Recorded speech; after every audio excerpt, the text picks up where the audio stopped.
Nongeye kubasuhuza kandi nkomeje kubifuriza kugira ibihe byiza mwese mudahwema gukurikirana umunsi ku munsi Bivugwe TV. Ndagushimiye cyane kandi wowe ukoze subscribe, nawe niba utarakora subscribe wakora subscribe ugakora no kunzogera kugira ngo tujye turushaho kubana umunsi ku munsi uko bwije nuko bukeye hano kuri Bivugwe TV. Ngira ngo ndabizi ko umuntu wese ukunda gukoresha imbuga nkoranyambaga ntabwo waba utazi umwari w'umukobwa witwa Sherry Silver washinze umuryango w'abana maze awita Sherry Silver Foundation, aho buri mwana wese ufite impano abasha kuza muri uyu muryango hanyuma rero akabasha kugaragaza impano ye, ndetse umwana wese ubashije kugira amahirwe yo kugera muri uyu muryango wa Sherry Silver Foundation, uyu mwari w'umukobwa witwa Sherry Silver wawushinze abasha kumufasha buri kimwe cyose kugeza nubwo buri mwana wese ubarirwa muri uyu muryango abasha kwishyurirwa ishuri, ndetse hakaba harimo n'abana bamwe na bamwe bitungiye imiryango kubera kuba muri uyu muryango wa Sherry Silver Foundation. Ndetse nyuma y'uko umuryango ushinzwe ukaba waramaze gukomera kugeza nubwo witabira ibitaramo birimo abahanzi batandukanye kandi bakomeye ku rwego rw'isi, harimo nk'ibitaramo bya Davido, ibitaramo bya Diamond Platnumz ndetse n'abandi bahanzi bakomeye hirya no hino ku isi, babikesha kuba muri uyu muryango wa Sherry Silver Foundation. Gusa nubwo aba bana bose usanga bitabira ibitaramo ntago bari ukwitabira kubireba gusa, ahubwo baba bafitemo n'akazi ko kubyina maze bakabasha no kwikuramo amafaranga menshi atagira ingano, kugeza nubwo hari igihe buri mwana wese ubasha kubarizwa muri uyu muryango wa Sherry Silver Foundation ashobora gukorera amafaranga 500 ku munsi bitewe n'igitaramo yagiye kubyinaho. Ndabaha urugero nk'umuhanzi David uheruka gutaramira mu gihugu cy'u Rwanda, umuhanzi ukomeye cyane ukomoka mu gihugu cya Nigeria. Ubwo uyu muhanzi yakoraga igitaramo mu Rwanda muri BK Arena muri Kigali, buri mwana wese ukomoka mu muryango wa Sherry Silver Foundation wabashije kwitabira kuri uwo munsi maze akagaragara ku rubyiniro yabashije gucyura amafaranga arenga 500 by'u Rwanda. Ikindi kandi amahirwe y'abana bakunze kubigiriramo nuko bakunze kumenyekana cyane kandi bikabafasha kuzamura impano zabo. Umuryango wa Sherry Silver Foundation ni umuryango umaze igihe kinini ushinzwe, bigizwemo uruhare n'uyu mwari w'umukobwa witwa Sherry Silver, akaba ari nawe nyiri uyu muryango kugeza magingo ye. Wagize n'amahirwe akomeye cyane yo guhura n'abantu bakomeye cyane, harimo n'umukuru w'igihugu cy'u Rwanda Perezida Paul Kagame ndetse na Perezida w'igihugu cy'Ubufaransa Emmanuel Macron, yewe n'ibindi byamamare byinshi bitandukanye umuntu atavuga ngo arondori. Magingo aya umuryango wa Sherry Silver Foundation ubarizwamo abana barenga 150.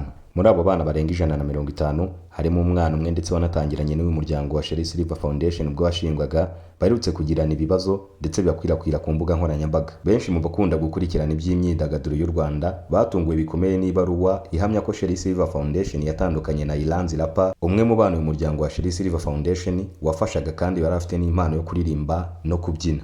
Nubwo Sherry Silver Foundation yagaragaje ko yahisemo gutandukana na Iranzi Rapa kubera ko imyitwarire ye yari ihabanye cyane n'amahame bagenderaho, uyu muhanzi ukiri muto wabarizwaga muri iri tsinda rya Sherry Silver Foundation n'abashinza kuba barashatse kuzimya impano ye, akanemeza ko aricyo cyatumye ahitamo gusezera muri uyu muryango. Nyamara nubwo Iranzi Rapa atarebye kure, uyu muryango ni wamufashije kumenyekana. Kugeza magingo aya Iranzi Rapa aricuza impamvu yahisemo gutandukana n'umuryango wa Sherry Silver Foundation bitewe n'amahame bagenderaho atarahuraga n'ibyiyumviro bye, maze ahitamo gutandukana n'uyu muryango. Mu itangazo Sherry Silver Foundation yashyize ku mbuga nkoranyambaga yagize ati: Sherry Silver Foundation yafashe icyemezo kidasanzwe cyo gutandukana na Iranzi, umubyinnyi akaba n'umuraperi twakoranaga buri munsi. Sherry Silver yakomeje agira ati: mu by'ukuri twishimiye ibihe byiza twagiranye nawe. Mu muryango wacu wa Sherry Silver Foundation tugendera ku ndangagaciro zo kwiga, ikinyabupfura n'ubunyangamugayo. Byose Iranzi yanze kubikurikiza maze ahitamo kugendera kure amahame yacu, ahitamo kwigenga ku giti cye kugira ngo abashe kuzamura impano ye. Mu kiganiro aherutse kugirana n'ikinyamakuru Igihe,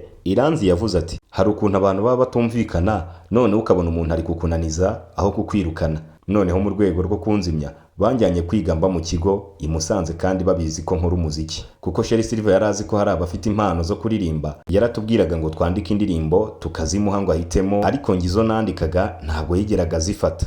Iranzi Rapa wari ugeze mu mwaka wa 3 w'amashuri yisumbuye i Musanze ku kigo cya Sunrise, yavuze ko mu rwego rwo kugira ngo akomeze kuzamura impano ye agomba kuva kuri iki kigo, ahubwo yahisemo kuza kwiga i Kigali ataha kugira ngo akomeze no kuzamura impano ye yo kuririmba. Tariki ya 2 Gicurasi mu mwaka wa 2026 nibwo Iranzi Rapa yafashe icyemezo cyo kwandika ibaruwa asaba ko yatandukana na Sherry Silver Foundation maze arayohereza. Icyemezo cye bacyakira neza cyane, nabo bahitamo gutandukana n'uyu muhanzi. Ntihaciyemo iminsi myinshi maze Iranzi Rapa agaragara yicuza avuga ko icyemezo yafashe cyo gutandukana na Sherry Silver Foundation yahubutse kandi yashutswe n'abantu. Iranzi Rapa yavuze ko yicara atekereza asanga umwanzuro wafashe wo gutandukana na Sherry Silver Foundation yahubutse kandi yashutswe n'inshuti mbi. maze ahitamo gufata icyemezo cyo gusaba uyu muryango imbabazi kugira ngo abashe gusubira mu bandi bana akomeze no kwiga azamura impano ye. Yakomeje agira ati nashutswe n'abantu nkora ibiganiro bisebya umuryango wa Sherry Silver Foundation ariko ndicuza impamvu kandi ndasaba imbabazi Sherry Silver azamuye impano yanjye ndetse akanatuma amenyekana mu bantu bose. Iranzi Rapa yasabye ko umuntu wese bakoranye ikiganiro abasha gusebya umuryango wa Sherry Silver Foundation yamugirira impuhwe maze akagisiba. Yasabye buri muntu wese waba uziranye na Sherry Silver ko yamusabira imbabazi maze akabasha gusubira muri uyu muryango, ndetse anavuga ko yemeye gutandukana n'ingeso mbi zose, ndetse anavuga ko azahitamwo inzira yo kujya ku ishuri nk'uko Sherry Silver Foundation babimusabaga ariko agahitamo kubyanga. Gusa ariko nyuma yaho nibwo yaje kwicuza ahitamo no gusaba imbabazi. Iranzi Rapa yavuze ko buri kimwe cyose yabashije kugeraho muri ubu buzima agikesha Sherry Silver. Yanakomeje avuga ko icyemezo yafashe cyo gutandukana na Sherry Silver yagifashe kubera impamvu z'ubwana, ahubwo avuga ko yemeye kumvira inama z'abakuru zo kongera gusubirana na Sherry Silver Foundation nubwo batandukanye ariwe wabigizemo uruhare rukomeye cyane. Sherry Silver ni umubyeyi, wenda afite kuzongera kubona ibaruwa ya Iranzi ubwo yasabaga imbabazi uyu muryango wa Sherry Silver Foundation akongera kumwakira agasubira mu bandi bana agakomeza no kwiga akazamura impano ye. Ndabashimiye cyane, mukomeze kugira ibihe byiza.